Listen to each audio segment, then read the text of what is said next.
শুনছেন story mania, গল্প শোনার নতুন ঠিকানা।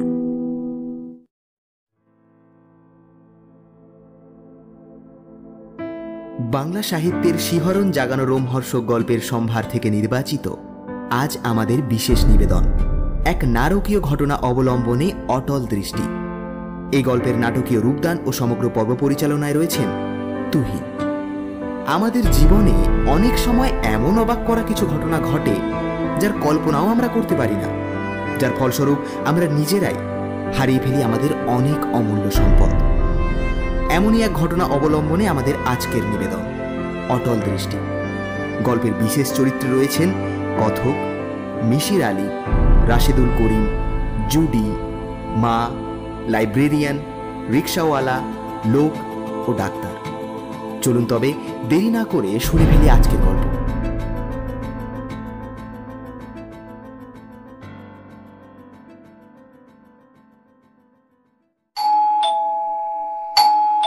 ভোর 6টায় কেউ কলিং বেল টিপতে থাকলে মেজাজ বিগড়ে যাওয়ার কথা। মিশির আলীর মেজাজ তেমন বিগড়ালো না। সকাল 10টা পর্যন্ত কেন জানি তার মেজাজ বেশ ভালো থাকে। 10টা থেকে খারাপ হতে থাকে। চূড়ান্ত রকমের খারাপ হয় 2টোর দিকে, তারপর আবার ভালো হতে থাকে। সন্ধ্যার দিকে অসম্ভব ভালো থাকে, তারপর আবার খারাপ হতে শুরু করে। ব্যাপারটা যে শুধু তার বেলায় ঘটে নাকি সবার বেলায় তা তিনি জানেন না। প্রায়ই ভাবেন একে ওকে জিজ্ঞাসা করবেন, শেষ পর্যন্ত আর জিজ্ঞাসা করা হয়ে ওঠে না। তার চরিত্রের বড় রকমের দুর্বল দিক হচ্ছে পরিচিত কারোর সঙ্গে কথা বলতে ভালো লাগে না। অপরিচিত মানুষদের সঙ্গে দীর্ঘ সময় কথা বলতে পারেন, কথা বলতেও ভালো লাগে। সেদিন রিক্সা করে আসতে রিক্সাওয়ালার সঙ্গে অতি উচ্চ শ্রেণীর কিছু কথাবার্তা চালিয়ে গেলেন। রিক্সাওয়ালার বক্তব্য হচ্ছে,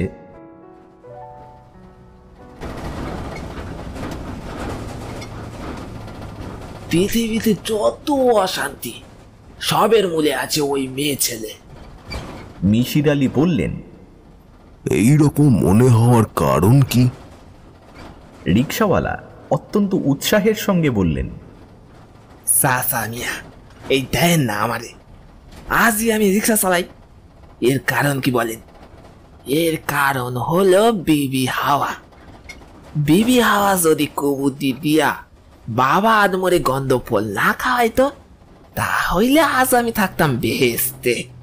বেহেস্তে তো আর রিক্সা চালানির কোনো বিষয় নাই, কি কন সাসা মিয়া? গন্ধ ফল খাওয়ানির কারণেই তো আজ আমি এই দুনিয়ায় আইসি বললো।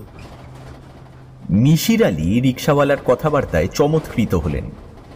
পরবর্তী 10 মিনিট তিনি রিক্সাওয়ালাকে যা বললেন তার মূল কথা হলো, নারীর কারণে আমরা যদি স্বর্গ থেকে বিতাড়িত হয়ে থাকি, তাহলে নারীই পারে আবার আমাদের স্বর্গে ফিরিয়ে নিয়ে যেতে। রিক্সাওয়ালা কি বুঝলো কে জানে।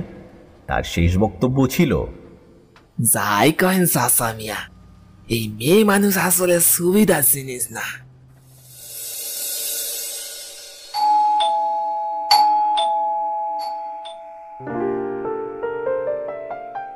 কলিং বেল আবার বাজছে। মিশির আলী বেল টেপার ধরন থেকে অনুমান করতে চেষ্টা করলেন কে হতে পারে। ভিখিরি হবে না, ভিখিরিরা এত ভোরে বের হয় না। ভিক্ষাবৃত্তি যাদের পেশা তারা পরিশ্রান্ত হয়ে গভীর রাতে ঘুমোতে যায়, ঘুম ভাঙতে সেই কারণেই দেরি হয়। পরিচিত কেউ হবে না, পরিচিতরা এত ভোরে আসবে না। তাকে ঘুম থেকে ডেকে তুলতে পারে এমন ঘনিষ্ঠতা তার কারো সঙ্গেই নেই। যে এসেছে সে অপরিচিত, অবশ্যই মহিলা। পুরুষরা কলিং বেলের বোতাম অনেকক্ষণ চেপে ধরে রাখে, মেয়েরা তা পারে না। মেয়েটির বয়স অল্প তাও অনুমান করা যাচ্ছে, কারণ অল্প বয়স্ক মেয়েদের মধ্যে এক ধরনের ছটফটে ভাব থাকে। তারা অল্প সময়ের মধ্যে বেশ কয়েকবার বেল টিপবে, নিজেদের অস্থিরতা ছড়িয়ে দেবে কলিং বেলে। মিশির আলী পাঞ্জাবি গায়ে দিয়ে দরজা খুললেন।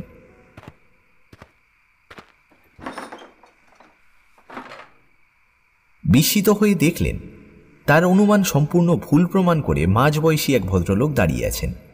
বেটে খাটো একজন মানুষ, গায়ে সাফারি, চোখে সানগ্লাস, এত ভোরে কেউ সানগ্লাস পরে না। এই লোকটি কেন পড়েছে তা কে জানে। স্যার, সালাম আলাইকুম। ওয়ালাইকুম আসসালাম। আপনার নাম কি মিশির আলী? জি।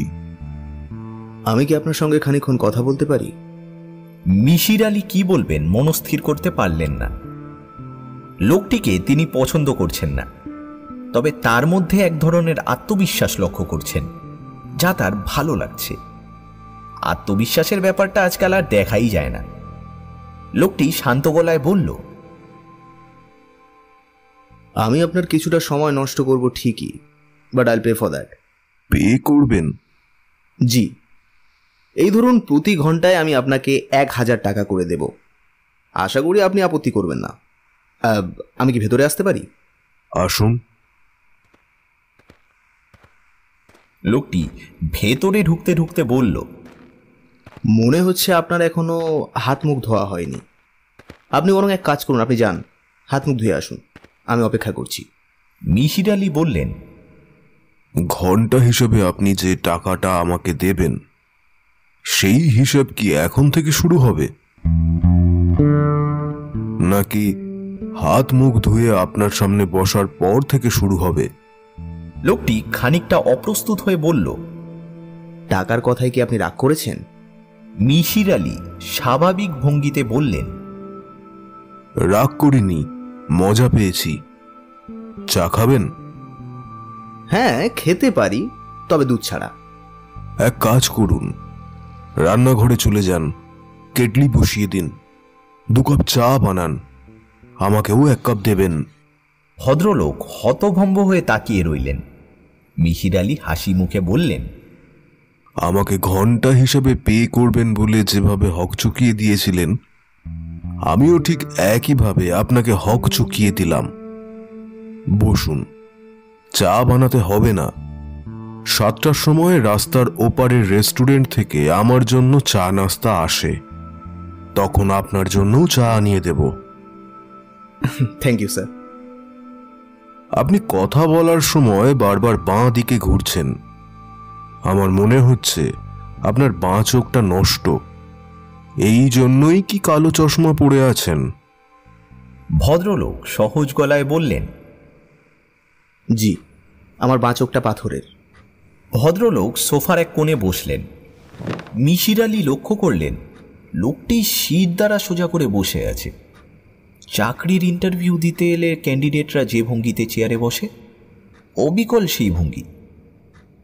মিশির আলী বললেন, আজকের খবরের কাগজ এখনো আসেনি, গতদিনের কাগজ দিতে পারি যদি আপনি চোখ বুলাতে চান। না না, আমি খবরের কাগজ পড়ি না। একা একা বসে থাকা আমার অভ্যেস আছে, আর আমার জন্য আপনাকে এত ব্যস্ত হতে হবে না। আর শুরুতে টাকা দেওয়ার কথা বলে আপনাকে যদি আমি কোনো রকমভাবে আহত করে থাকি, তার জন্য আমায় ক্ষমা করবেন। মিশির আলী টুথব্রাশ হাতে বাথরুমে ঢুকে গেলেন। লোকটিকে তার বেশ ইন্টারেস্টিং বলে মনে হচ্ছে, তবে কোনো গুরুতর সমস্যা নিয়ে এসেছে বলে মনে হয় না। আজকাল অকারণেই কিছু লোকজন এসে তাকে বিরক্ত করা শুরু করেছে। মাসখানিক আগে একজন এসেছিল ভূত বিশারদ।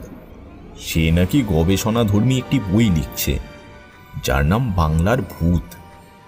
এদেশে যত ধরনের ভূত পেতনি আছে, সবার নাম, আচার ব্যবহার এই বইয়ে লেখা। মেছো ভূত, গেছো ভূত, জলাভূত, শাকচুন্নি, কন্ধকাটা, কুনিভূত, আধিভূত, ওই সর্বমোট 106 রকমের ভূত। মিশির আলী বিরক্ত হয়ে বলেছিলেন, ভাই, আমার কাছে কেন? আমি সারা জীবন ভূত নেই এইটাই প্রমাণ করার চেষ্টা করেছি। সেই লোক মহা উৎসাহী হয়ে বলল, এই তাই নাকি? তা কোন কোন ভূত নেই বলে প্রমাণ করেছেন? একটা কাইন্ডলি বলুন, একটা বলুন। আমার কাছে ক্যাসেট প্লেয়ার আছে, আমি টেপ করে নেব। সানগ্লাস পরা বেটে ভদ্রলোক সেই পদের কেউ কিনা কে বলবে। তোয়ালে দিয়ে মুখ মুছতে মুছতে মিশির আলী বললেন, ভাই বলুন, কি ব্যাপার? প্রথমেই আমি আমার নাম বলি। এই দেখুন, এখনো তো আমি আপনাকে আমার নামই বলিনি। আমার নাম হলো রাশেদুল করিম, আমেরিকার টেংস M&N বিশ্ববিদ্যালয়ে গণিত বিভাগের আমি একজন অধ্যাপক।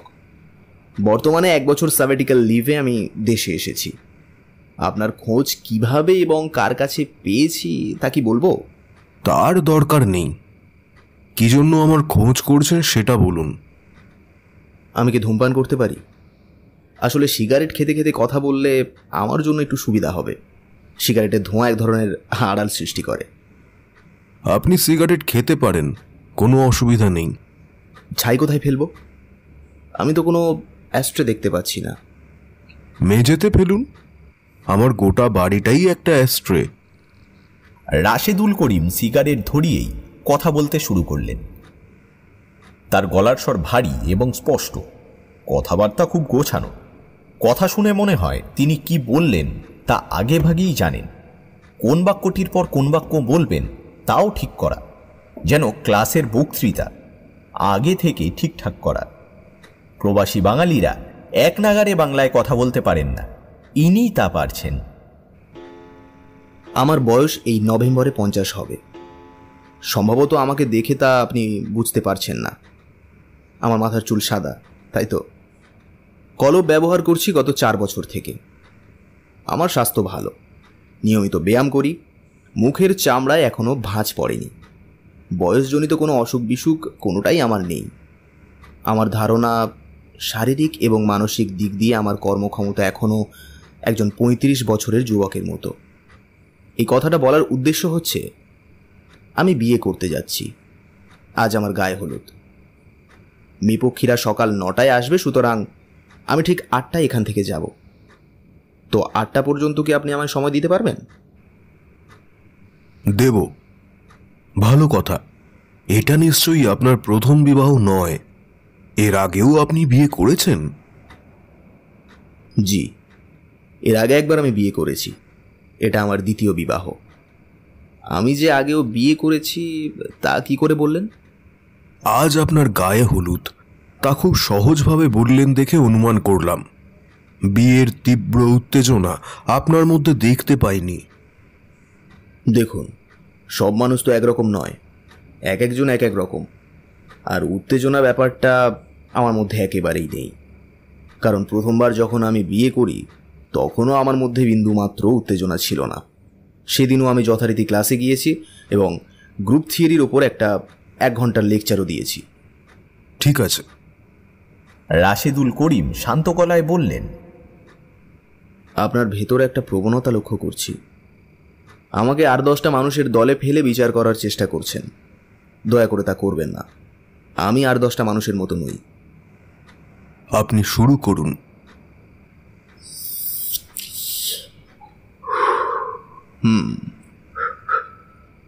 অঙ্কশাস্ত্রে MA ডিগ্রি নিয়ে আমি আমেরিকা যাই PhD করতে। MA-তে আমার রেজাল্ট ভালো ছিল না, ওই 10-এর 2nd ক্লাস। প্রাইভেট কলেজে কলেজে চাকরি খুঁজে বেরিয়েছি।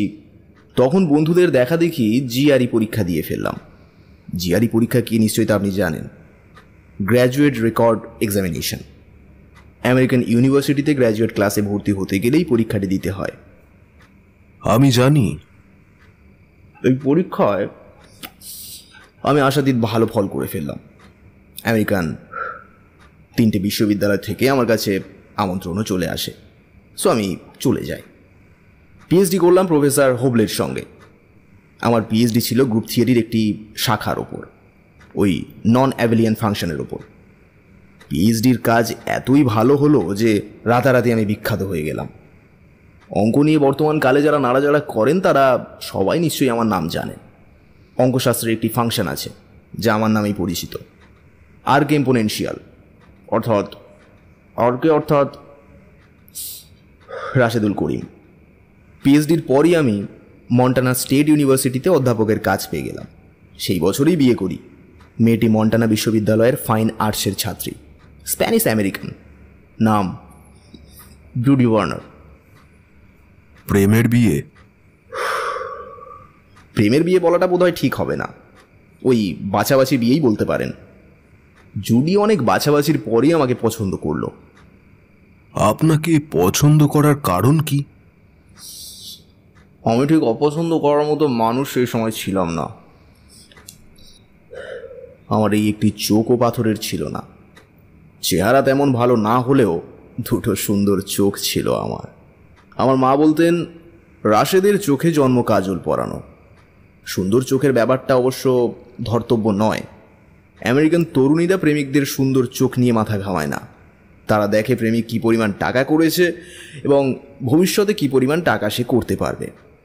সেই দিক দিয়ে আমি মোটামুটি আদর্শ স্থায়ী বলা চলে।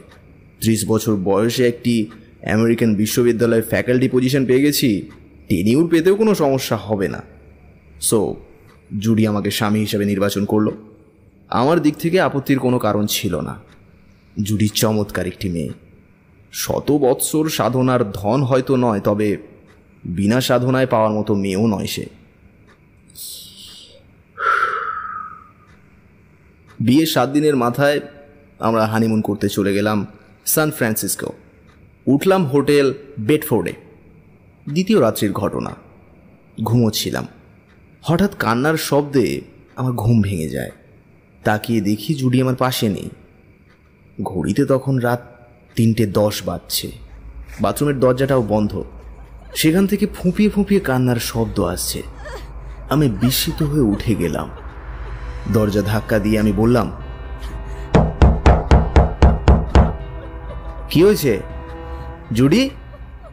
জুডি কি হয়েছে? কান্না থেমে গেল, তবে জুডি কোনো জবাব দিল না। অনেক ধাক্কাধাক্কির পর সে দরজা খুলে হতভম্ব হয়ে আমার দিকে তাকিয়ে দেখতে লাগলো। আমি বললাম, কি হয়েছে? সে ক্ষীণ স্বরে আমায় বলল, ভয় পেয়েছি। ভয় পেয়েছো? কিসের ভয়? জানি না কিসের ভয়। আরে ভয় পেয়েছো তো আমাকে ডেকে তোলোনি কেন? আর বাথরুমের দরজাও তুমি কেন বন্ধ করে রেখেছিলে? জুডি জবাব দিল না। এক দৃষ্টিতে সে আমার দিকেই তাকিয়ে রইল। আমি বললাম, আহা, ব্যাপারটা কি আমাকে একটু খুলে বলবে তো? সকালে বলবো। না, এখনই বলো। কি দেখে ভয় পেয়েছো তুমি? তোমাকে দেখে। আমাকে দেখে ভয় পেয়েছো মানে? আমি কি করলাম? জুডি যা বলল তা হলো, রাতে তার ঘুম ভেঙে যায়। হোটেলের ঘরে নাইট লাইট জ্বলছিল। সেই আলোতে সে দেখে তার পাশে যে শুয়ে আছে সে কোনো জীবন্ত মানুষ নয়, একজন মৃত মানুষ। যে মৃত মানুষের গা থেকে শবদেহের গন্ধ বেরোচ্ছে। সে ভয়ে কাঁপতে থাকে, তবু সাহসে হাত বাড়িয়ে সে মানুষটাকে স্পর্শ করে। স্পর্শ করতেই সে চমকে ওঠে, কারণ মানুষটার শরীর নাকি বরফের মতো শীতল। সে পুরোপুরি নিশ্চিন্ত হয়ে যায় যে আমি মারা গেছি। তার জন্য এটা বড় ধরনের শক হলেও সে যথেষ্ট সাহস দেখায়। টেবিল ল্যাম্প জ্বেলে দেয় এবং হোটেল ম্যানেজারকে টেলিফোন করার জন্য সে টেলিফোন সেট হাতে তুলে নেয়। ঠিক তখনই সে লক্ষ্য করে মৃতদেহের 2টি চোখ বন্ধ থেকে একটি ধীরে ধীরে খুলছে। সেই একটি মাত্র খোলার চোখ নাকি তীব্র দৃষ্টিতে তার দিকে তাকিয়ে আছে। জুডি টেলিফোন ফেলে দিয়ে ছুটে বাথরুমে ঢুকে দরজা বন্ধ করে দেয়। এই হলো ঘটনা।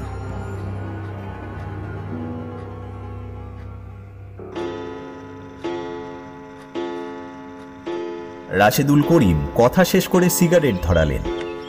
হাতের ঘড়ি দেখলেন। আমি বললাম, থামলেন কেন?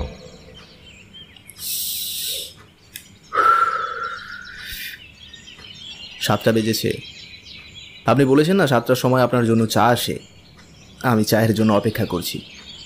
চা খেয়েই না হয় শুরু করব। আচ্ছা, আমার গল্প শুনতে আপনার কেমন লাগছে? ইন্টারেস্টিং। এই গল্প কি আপনি অনেকের সঙ্গেই করেছেন? আপনার গল্প বলার ধরন থেকে মনে হচ্ছে অনেকের সঙ্গেই এই গল্প করেছেন। আপনার ধারণাই ঠিক। এই ধরুন 6 থেকে 7 জনকে আমি বলেছি। এর মধ্যে সাইকিয়াট্রিস্টও আছেন আর পুলিশের লোকও আছেন। পুলিশের লোক কেন? গল্প শেষ হলেই বুঝতে পারবেন যে পুলিশের লোক কেন। চা চলে এলো। চায়ের সঙ্গে পরোটা ভাজি। মিশির আলী নাস্তা করলেন। রাশেদুল করিম সাহেব পরপর 2 কাপ চা খেলেন। আমি কি শুরু করব? জি, শুরু করুন। আমাদের হানিমুন মাত্র 3 দিন স্থায়ী হলো। জুডিকে নিয়ে আমি পুরনো জায়গায় চলে এলাম। মনটা খুবই খারাপ। জুডির কথাবার্তাও কিছু বুঝতে পারছি না। রোজ রাতে সে ভয়ঙ্কর চিৎকার করে ওঠে আর ছুটে ঘর থেকে বের হয়ে যায়। আমি যখন জেগে উঠে তাকে সান্ত্বনা দিতে যাই, তখন সে এমনভাবে আমার দিকে তাকায় আমি যেন একটা পিশাচ কিংবা মূর্তমান শয়তান। আমার দুঃখের আর কোনো সীমা রইল না। সেই সময় নন অ্যাভেলিয়ান গ্রুপের ওপরে একটা জটিল এবং গুরুত্বপূর্ণ কাজ করছিলাম। সো আমার দরকার ঠান্ডা মাথায় চিন্তা করার মতো পরিবেশ আর মানসিক শান্তি। সব দূর হয়ে গেল। অবশ্যই দিনের বেলা জুডি একদম স্বাভাবিক। সে বদলাতে শুরু করে সূর্য ডোবার পর থেকে।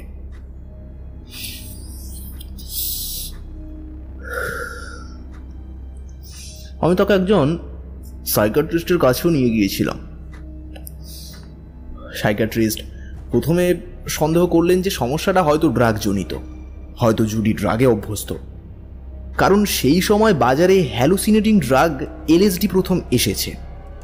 শিল্প সাহিত্যের লোকজন শখ করেই ড্রাগ খেতেন। তারা আবার বড় গলায় বলতেন, মাইন্ড অল্টারিং ট্রিপ নিয়ে এসেছি। আর এদিকে জুডি ফাইন আর্টসের ছাত্রী, সুতরাং ট্রিপ নেওয়া তার পক্ষে খুব অস্বাভাবিক কিছু নয়। দেখা গেল ড্রাগজনিত কোনো সমস্যাই তার নেই, সে কখনো ড্রাগ নেয়নি। এদিকে সাইকিয়াট্রিস্টরা তার শৈশবের জীবনের কোনো সমস্যা ছিল কিনা তাও বের করার চেষ্টা করলেন, কিন্তু তাতে কোনো লাভ হলো না। জুডি এসেছে গ্রামের কৃষক পরিবার থেকে। আচ্ছা আপনি বলুন, এই ধরনের পরিবারে তেমন কোনো সমস্যা থাকে? আর তাছাড়া তাদের জীবনযাত্রাও সহজ এবং স্বাভাবিক। সাইকিয়াট্রিস্ট জুডিকে ঘুমের ওষুধ দিলেন, কড়া ডোজের ফেনোবারবিটান। আমাকে বললেন, আপনি সম্ভবত লেখাপড়া নিয়ে থাকেন, তাই না? স্ত্রীর প্রতি, বিশেষ করে নববিবাহিত স্ত্রীর প্রতি আপনার যতটা সময় দেওয়ার দরকার তা কিন্তু আপনি দিচ্ছেন না। ঠিক বলছি তো? আপনার প্রতি আপনার স্ত্রীর এক ধরনের ক্ষোভ জন্মগ্রহণ করেছে। সে যা বলছে তা সেই ক্ষোভেরই বহিঃপ্রকাশ। কিন্তু জুডির কথা একটাই, আমি ঘুমাবার পর আমার দেহে নাকি প্রাণ থাকে না।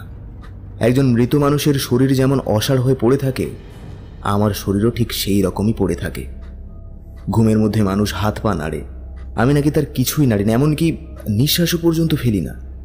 গা হয়ে যায় বরফের মতো শীতল। একরকম গা থেকে মৃত মানুষের শরীরের পচা গন্ধ বেরোতে থাকে, এবং তখনই নাকি আচমকায় আমার বাঁ চোখটা খুলে যায়, এবং সেই চোখ দিয়ে আমি এক দৃষ্টে তার দিকে তাকিয়ে থাকি। সেই চোখের দৃষ্টি সাপের মতো নাকি কুটিল। জুডির কথা শুনে আমার ধারণা হলো, হতেও তো পারে, জগতে কত রহস্যময় ব্যাপারই তো ঘটে, হয়তো আমার নিজেরও কোনো সমস্যা আছে। তাই আমিও ডাক্তারের কাছে গেলাম, স্লিপ অ্যানালিস্ট।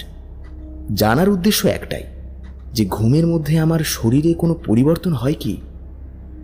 ডাক্তাররাও পুঙ্খানুপুঙ্খ পরীক্ষা করলেন, একবার নয় বারবার করলেন। দেখা গেল আমারও ঘুম আর 10টা মানুষের ঘুমের চেয়ে আলাদা নয়। ঘুমের মধ্যে আমিও হাত পা নাড়ি। অন্য মানুষরা যেমন ঘুমের জন্য 3টে স্তর পার করে, আমাকেও করতে হয়। ঘুমের সময় আর 10টা মানুষের মতো আমার শরীরের উত্তাপও 0.5 ডিগ্রি হ্রাস হয়। আমি অন্য সবার মতো স্বপ্ন দেখি আর দুঃস্বপ্নও দেখি।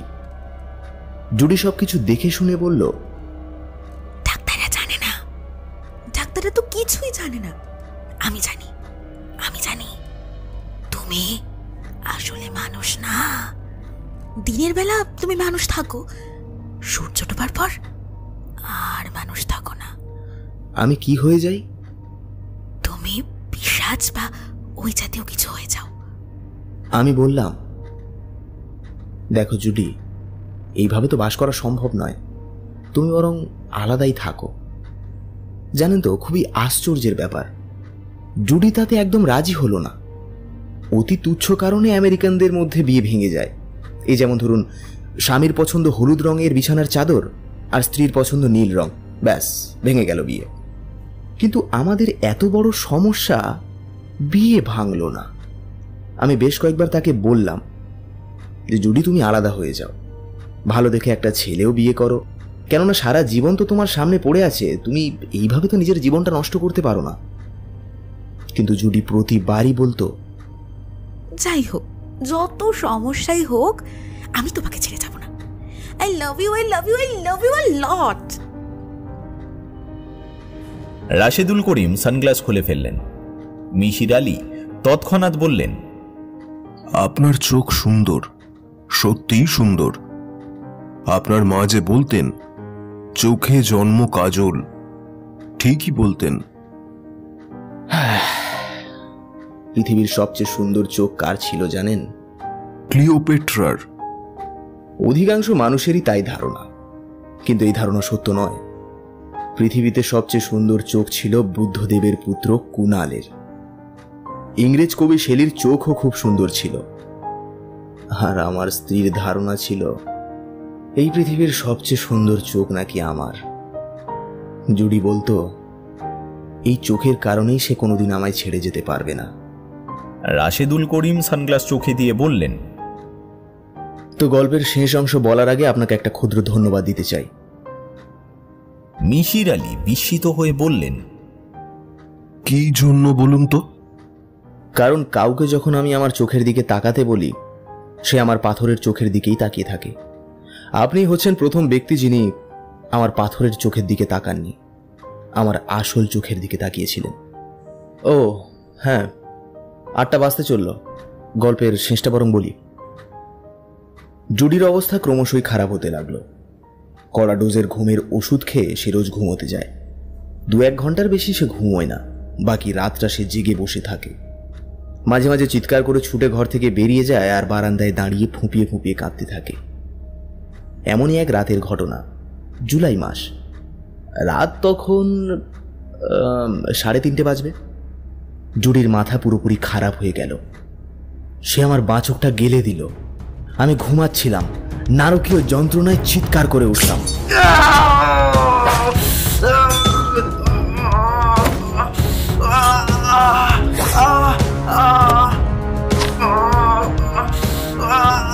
সেই ভয়াবহ কষ্টের কোনো সীমা পরিসীমা নেই।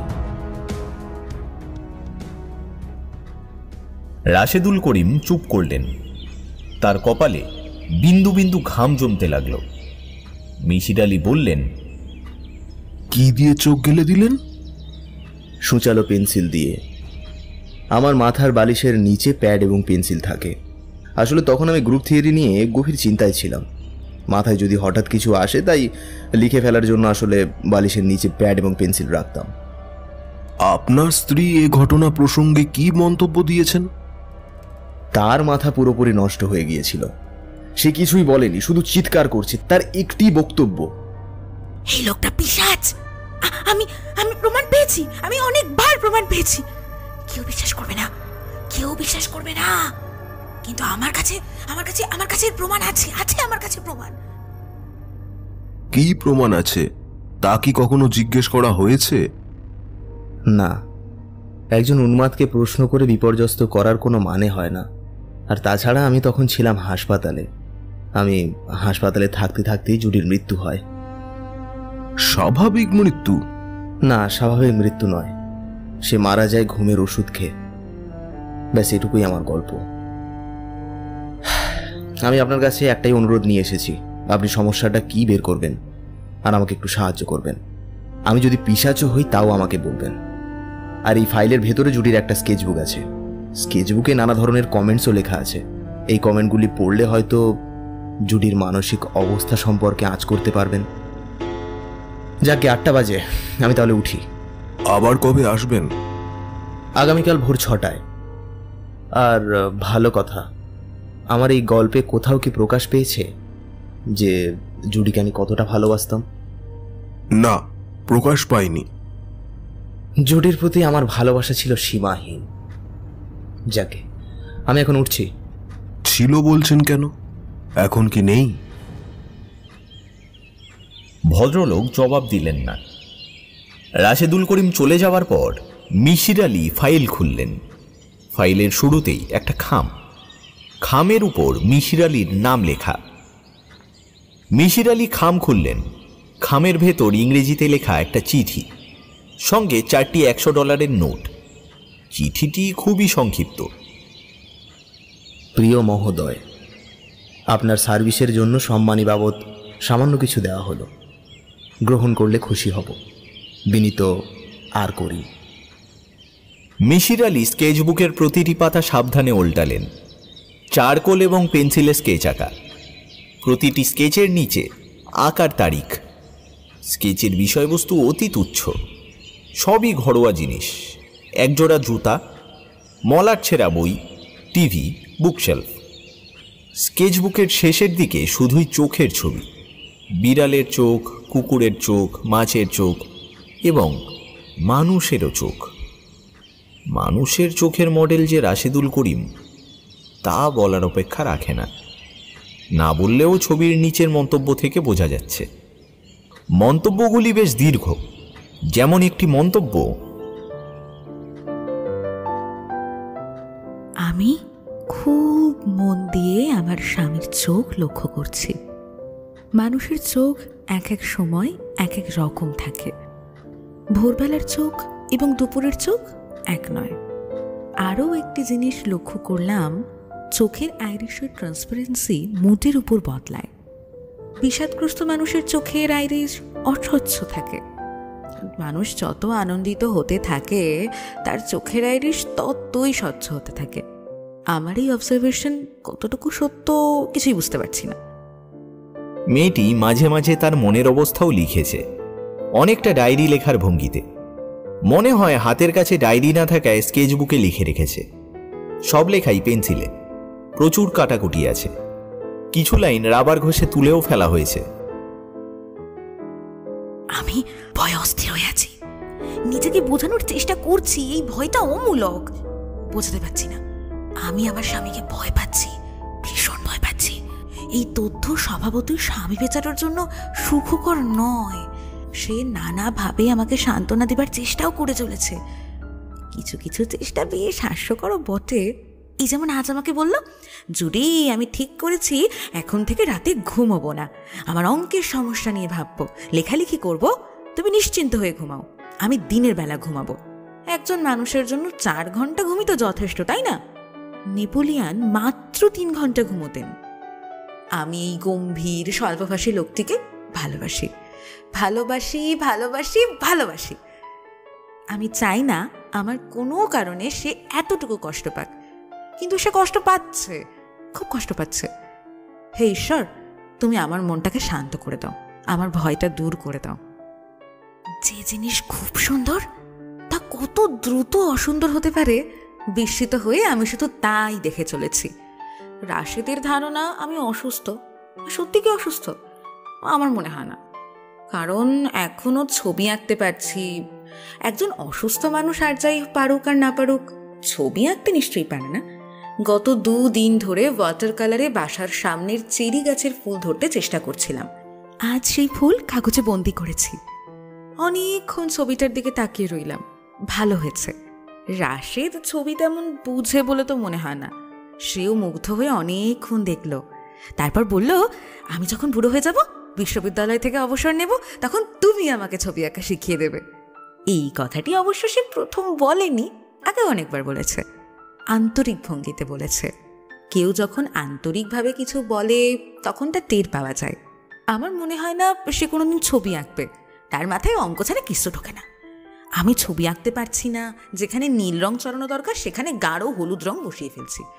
ডাক্তার সেডেটিভের পরিমাণ বাড়িয়ে দিয়েছে বটে, সারাক্ষণ মাথাটা ঝিম ধরে থাকে, কেন জানি খুব বমি হচ্ছে। আজ দুপুরে অনেকক্ষণ ঘুমোলাম। মজার ব্যাপার হচ্ছে এই যে সুন্দর একটা স্বপ্নও দেখে ফেলেছি। সুন্দর স্বপ্ন আমি অনেক দিন দেখি না, অনেক দিন দেখিনি, অনেক দিন সত্যিই দেখিনি, অনেক দিন দেখি না। আচ্ছা, আমি কি পাগল হয়ে যাচ্ছি? শুনেছি পাগলরাই নাকি এক কথা বারবার লেখে বলে, কারণ তাদের মাথায় একটা বাক্যই বারবার ঘোরে। বৃহস্পতি নাকি বুধ? আজ কত তারিখ মনে পড়ছে না আমার। বেশ কয়েকদিন ধরেই দেখছি দিন তারিখে ভীষণ গণ্ডগোল হচ্ছে। আজ কত তারিখ তা জানার কোনো রকম আগ্রহ আমি বোধ করি না। তবে মনের অবস্থায় লেখার চেষ্টা করছি, যাতে পরবর্তী সময়ে কেউ আমার লেখাটা পড়ে বুঝবে যে মাথা খারাপ হওয়ার সময় একজন মানুষ কী ভাবে, কী চিন্তা করে বা কী করে। মন খারাপের প্রথম লক্ষণ হচ্ছে আলো অসহ্য হওয়া। আমি এখন আলো একদম সহ্য করতে পারি না। দিনের বেলায় দরজা জানলা একেবারে বন্ধ করে রেখে দিই। ঘর অন্ধকার বলেই প্রায় অনুমানের উপর নির্ভর করে আজকের এই লেখাটা লিখছি। দ্বিতীয় লক্ষণ, সারাক্ষণ শরীরে এক ধরনের জ্বালা অনুভব করা। মনে হয় সব কাপড় খুলে বাথটাবে শুয়ে থাকতে পারলে বোধহয় ভীষণ শান্তি পেত। আমার আগে যারা পাগল হয়েছে তাদেরও কি এমন হয়েছে? জানার জন্য পাবলিক লাইব্রেরিতে টেলিফোন করেছিলাম। আমি খুব সহজভাবেই বললাম, আচ্ছা, আপনাদের এখানে পাগলের লেখা কোনো বই আছে? যে মেয়েটি টেলিফোন ধরেছিল সে বিস্মিত হয়ে বলল, পাগলের লেখা বই বলতে কি বোঝাচ্ছে? মানসিক রোগীদের লেখা বই। মানসিক রোগীরা বই লিখবে কেন? কেন লিখবে না? আমি তো লিখছি। বই অবশ্যই নয়, ডায়েরির আকারেই লিখছি। তবে তারা কেন লিখবে না? ও আচ্ছা, ঠিক আছে, আপনার বই ছাপা হোক। ছাপা হবার পর অবশ্যই আমরা আপনার বইয়ের কপি সংগ্রহ করব। আমি মনে মনে হাসলাম। মেয়েটি আমাকে নিশ্চিত উন্মাদ ভাবছে। ভাবুক, উন্মাদকে উন্মাদ ভাববে না তো আর কি ভাববে। রাত 2:10। হ্যাঁ, আমার মা এই কিছুক্ষণ আগে আমাকে টেলিফোন করলেন। দুপুর রাতে তার টেলিফোন করবার বদ অভ্যাস আছে। আমার মার ইনসমনিয়া, কাজেই তিনি মনে করেন পৃথিবীর সবাই অনিদ্রার রোগী। যাই হোক, আমি তো জেগেই থাকি। মা বললেন, জুডি, তুই আমার কাছে চলে আয়। আমি বললাম, না, রাশেদকে ফেলে টালে আমি যেতে পারবো না। মা বললেন, আমি তো শুনলাম ওকে নিয়েই তো সমস্যা। ওকে নিয়ে আমার কোনো সমস্যা নেই মা। ও শরাব জরুস, ও শরাব জরুস, ও শরাব জরুস। চিৎকার করছিস কেন? চিৎকার করছি না, টেলিফোনটা রাখছি, কথা বলতে আমার ভালো লাগছে না। আমি টেলিফোনটা নামিয়ে রাখলাম। রাশেদকে ফেলে যাবার প্রশ্নই ওঠে না। আমার ধারণা রাশেদ নিজেও অসুস্থ হয়ে পড়েছে। সেও এখন রাতে ঘুমায় না। গ্রুপ থিওরির যে সমস্যাটি নিয়ে সে ভাবছিল, সেই সমস্যার সমাধান অন্য কে নাকি একটা বেড টের করে ফেলেছে, বুঝলে। জার্নালে ছাপাও হয়ে গেছে। সে গত পরশু জার্নাল পেয়ে কুচি কুচি করে ছেড়েছে। শুধু তাই না, বারান্দার এক কোনায় বসে ছেলে মানুষের মতো ভ্যাবা করে কাঁদছিল পর্যন্ত। আমি সান্ত্বনা দেবার জন্য তার কাছে গিয়ে চমকে উঠলাম। সে কাঁদছে ঠিকই, কিন্তু তার বাঁ চোখ দিয়ে জল পড়ছে, ডান চোখটা খটখটে শুকনো। আমি তাকে কিছু বললাম না, কিন্তু সে আমার চাউনি থেকেই ব্যাপারটা বুঝে ফেলেছিল। নিচু গলায় বলল, বুঝলে জুটি, ইদানিং না এই ব্যাপারটা আমি লক্ষ্য করছি।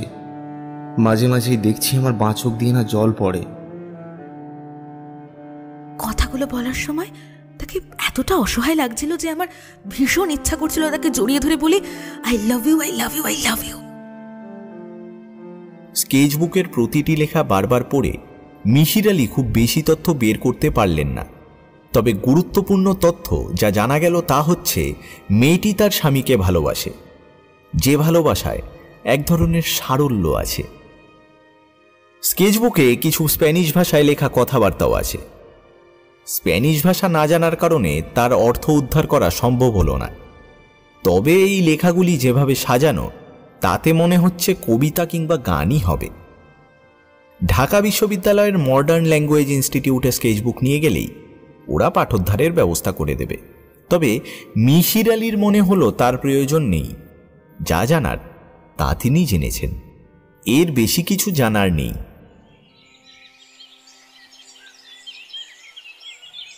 রাশেদুল করিম ঠিক 6টায় এসেছেন। মনে হচ্ছে বাইরেই অপেক্ষা করছিলেন। ঠিক 6টা বাজার পর কলিং বেলে হাত রেখেছেন। মিশির আলী দরজা খুলে বললেন, আসুন। রাশেদুল করিমের জন্য সামান্য বিস্ময় অপেক্ষা করছিল। তার জন্য টেবিলে দুধ ছাড়া চা।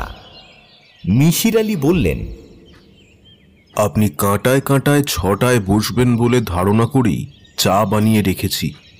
লিকার করা হয়ে গেছে বলে আমার ধারণা। খেয়ে দেখুন তো। রাশেদুল করিম চায়ের কাপে চুমুক দিয়ে বললেন,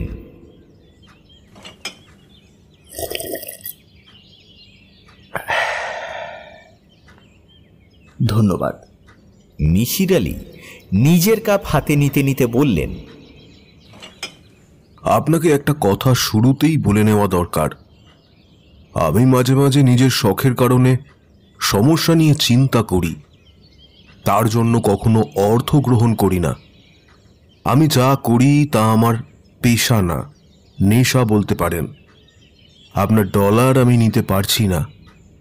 তাছাড়া অধিকাংশ সময় আমি সমস্যার কোনো সমাধানে পৌঁছাতে পারি না।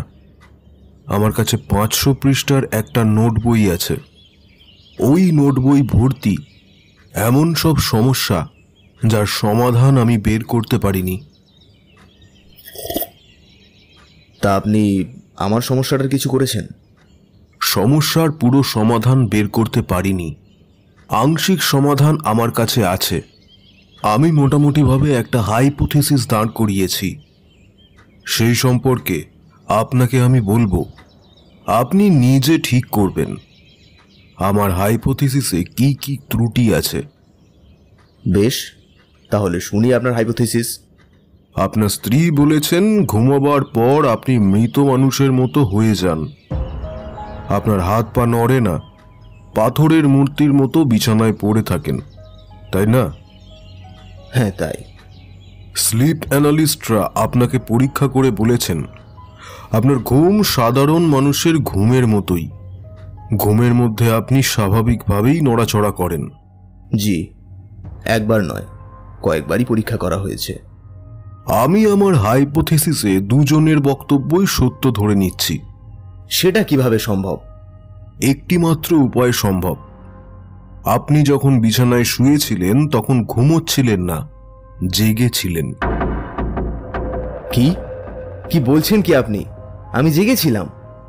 মিশির আলী বললেন, আজও লক্ষ্য করছি আপনার বসে থাকার মধ্যেও এক ধরনের কাঠিন্য আছে। আপনি আরাম করে বসে নেই, শির দ্বারা সোজা করে বসে আছেন। আপনার দুটো হাত হাঁটুর উপর রাখা।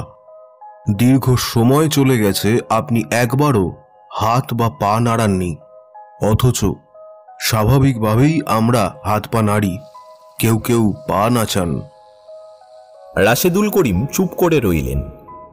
মিশির আলী বললেন, ওই রাতে আপনি বিছানায় শুয়েছেন, মূর্তির মতো শুয়েছেন, চোখ বন্ধ করে ভাবছেন আপনার অঙ্কের সমস্যা নিয়ে, গভীরভাবে ভাবছেন।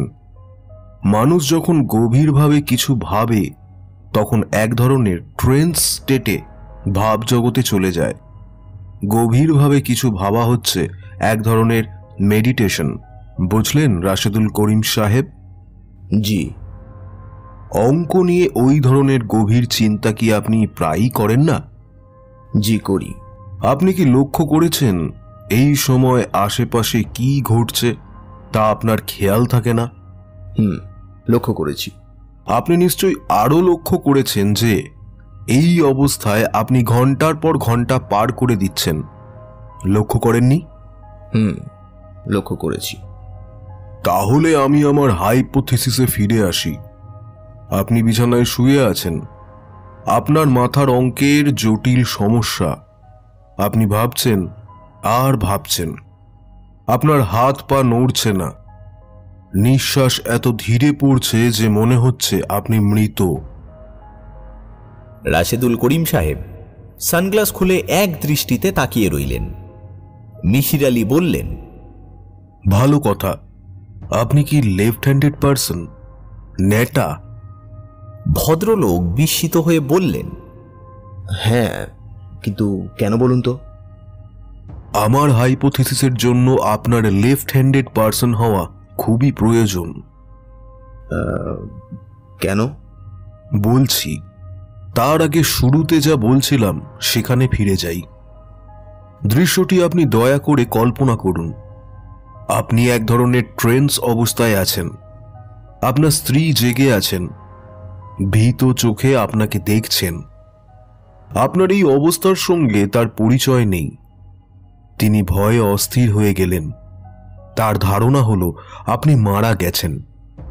তিনি আপনার গায়ে হাত দিয়ে আরো ভয় পেয়ে গেলেন, কারণ আপনার গা হিমশীতল। এক সেকেন্ড, কিন্তু আমার গা হিমশীতল হবে কেন?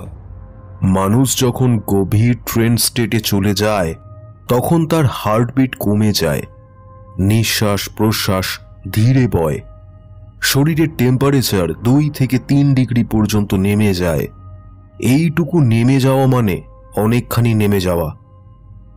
যাই হোক, আপনার স্ত্রী আপনার গায়ে হাত দেওয়ার কিছুক্ষণের মধ্যেই আপনি তাকালেন কিন্তু এক চোখ মেলে, বাঁ চোখে। ডান চোখটি তখনও বন্ধ। হ্যাঁ, কেন? ব্যাখ্যা করছি। রাইট হ্যান্ডেড পার্সন যারা, তাদের এক চোখ বন্ধ করে অন্য চোখে তাকাতে বললে তারা বাঁ চোখ বন্ধ করে ডান চোখে তাকাবে। ডান চোখ বন্ধ করে বাঁ চোখে তাকানো তাদের পক্ষে সম্ভব নয়। এটা সম্ভব শুধু যারা ন্যাটা, তাদের জন্যই। আপনি লেফট হ্যান্ডেড পার্সন। আপনি এক ধরনের গভীর ট্রেন্ড স্টেটে আছেন। আপনার স্ত্রী আপনার গায়ে হাত রেখেছেন।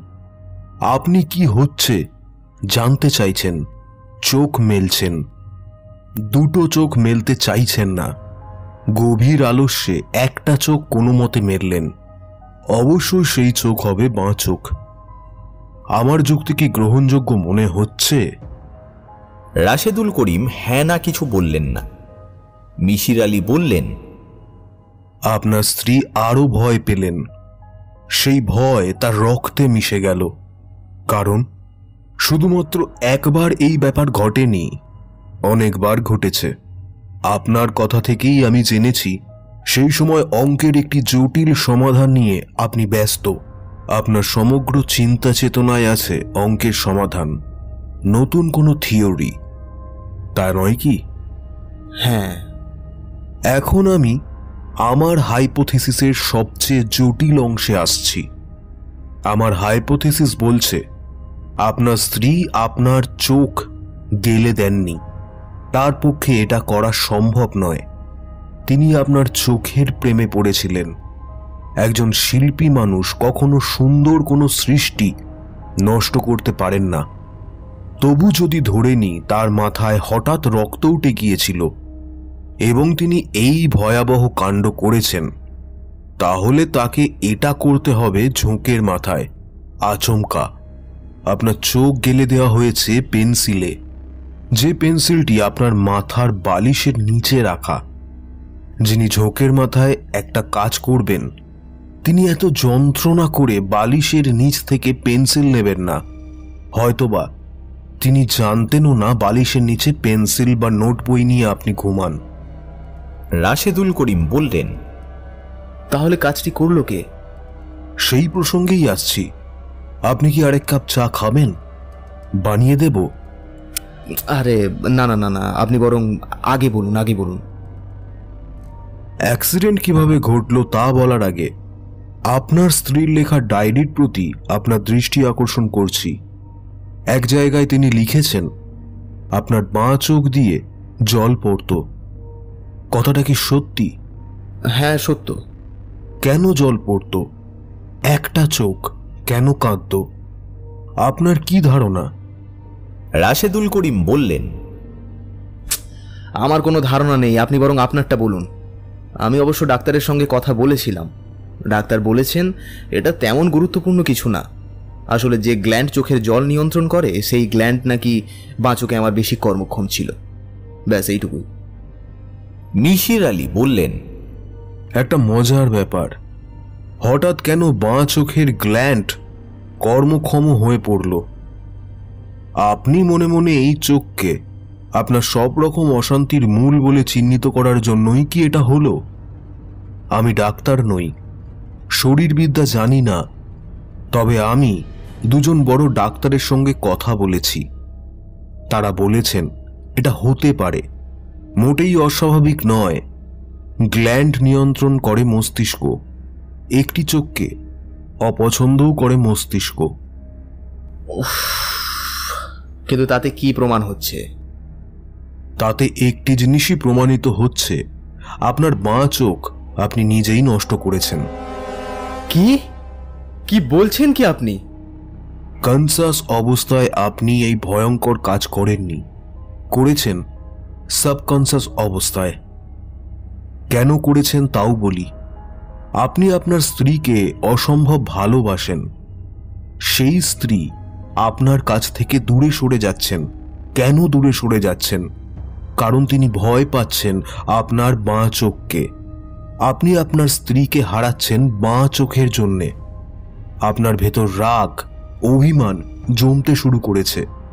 সেই রাগ আপনার নিজের একটি প্রত্যঙ্গের ওপর, চোখের ওপর। এই রাগের সঙ্গে যুক্ত হয়েছে প্রচণ্ড হতাশা। আপনি যে বিষয় নিয়ে গবেষণা করছেন সেই গবেষণা অন্য একজন করে ফেলেছেন, জার্নালে তা প্রকাশিত হয়ে গেছে। আপনার চোখ সমস্যা তৈরি না করলে এমনটা ঘটতো না। নিজেই গবেষণাটা শেষ করতে পারতেন। সব কিছুর জন্যই দায়ী ওই চোখ। মিশির আলী আরেকটি সিগারেট ধরাতে ধরাতে বললেন, আমার এই হাইপোথিসিসের পেছনে আর একটি শক্ত যুক্তি আছে। যুক্তিটি বলেই আমি কথা শেষ করব। হ্যাঁ, বলুন। আপনার স্ত্রী পুরোপুরি মস্তিষ্ক বিকৃত হবার পরে যে কথাটা বলতেন তা হলো, এই লোকটা পিশাচ। আমার কাছে প্রমাণ আছে। কেউ আমার কথা বিশ্বাস করবে না, কিন্তু প্রমাণ আছে। তিনি এই কথা বলতেন কারণ পেন্সিল দিয়ে নিজের চোখ নিজের গেলে দেওয়ার দৃশ্য তিনি দেখেছেন। আমার হাইপোথিসিস আমি আপনাকে বললাম, এর বেশি আমার কিছু বলার নেই। রাশেদুল করিম দীর্ঘ সময় চুপ করে রইলেন। মিশির আলী আরেকবার বললেন, ভাই, চা করব? চা খাবেন? তিনি এই প্রশ্নেরও জবাব দিলেন না। উঠে দাঁড়ালেন, চোখে সানগ্লাস পরলেন, শুকনো গলায় বললেন, এবার আমি যাই। মিশির আলী বললেন, মনে হচ্ছে আমি আপনাকে আহত করেছি, কষ্ট দিয়েছি। আপনি কিছু মনে করবেন না, নিজের ওপরেও রাগ করবেন না। আপনি যা করেছেন প্রচণ্ড ভালোবাসা থেকেই করেছেন। রাশেদুল করিম হাত বাড়িয়ে মিশির আলীর হাত ধরে ফেলে বললেন, আমার স্ত্রী বেঁচে থাকলে না তার সঙ্গে আপনার পরিচয় করিয়ে দিতাম। আপনি দেখতেন যে সে কতটা চমৎকার একটি মেয়ে, এবং সেও দেখত যে আপনি কত অসাধারণ একজন মানুষ। এই দুর্ঘটনার পর জুডির প্রতি তীব্র ঘৃণা নিয়ে আমি বেঁচেছিলাম। আপনি সেই অন্যায় ঘৃণা থেকে আমায় মুক্তি দিয়েছেন। জুডির হয়ে আমি আপনার কাছে ধন্যবাদ জানাচ্ছি। ভদ্রলোকের গলা ধরে এলো। তিনি চোখ থেকে সানগ্লাস খুলে ফেলে বললেন, মিশির আলী সাহেব, ভাই দেখুন, দেখুন আমার দুই চোখ দিয়ে এখন পানি পড়ছে। চোখ পাথরের হলেও চোখের অশ্রুগন্ধি এখনো কর্মক্ষম। জানেন তো, 20 বছর পর এই ঘটনা আবার ঘটল। আচ্ছা ভাই, যাই তাহলে। আপনাকে অনেক ধন্যবাদ। 2 মাস পর আমেরিকা থেকে বিমান ডাকে মিশির আলী বড় একটা প্যাকেট পেলেন। সেই প্যাকেটে জল রঙে আঁকা একটি চেরি গাছের ছবি। অপূর্ব সেই ছবি। ছবির সঙ্গে একটি নোট। রাশেদুল করিম সাহেব লিখেছেন, আমার সবচেয়ে প্রিয় জিনিসটি আপনাকে দিতে চাচ্ছিলাম। এই ছবিটির চেয়ে প্রিয় কিছু এই মুহূর্তে আমার কাছে নেই, কোনোদিন হবে বলেও মনে হয় না।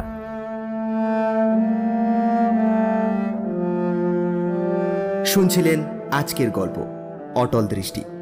কথক সুপ্রভাত, রাশেদুল করিম অভিজিৎ, মিশির আলী সুমন, রিকশাওয়ালা ও লোকের চরিত্রে তুহিন, জুডি খুশি, লাইব্রেরিয়ান অমৃতা, মা শ্বেতা এবং ডাক্তারের ভূমিকায় রিভু। এখন এই পর্যন্ত। পরের বার আরও এক ভিন্ন স্বাদের গল্প নিয়ে হাজির হব আমরা। ততক্ষণ শুনতে থাকুন, শোনাতে থাকুন আমার প্রিয়, আপনার প্রিয় স্টোরি ম্যানিয়া ক্লাব। সাথে সুস্থ থাকুন এবং ভীষণ ভীষণ ভালো থাকুন। ধন্যবাদ।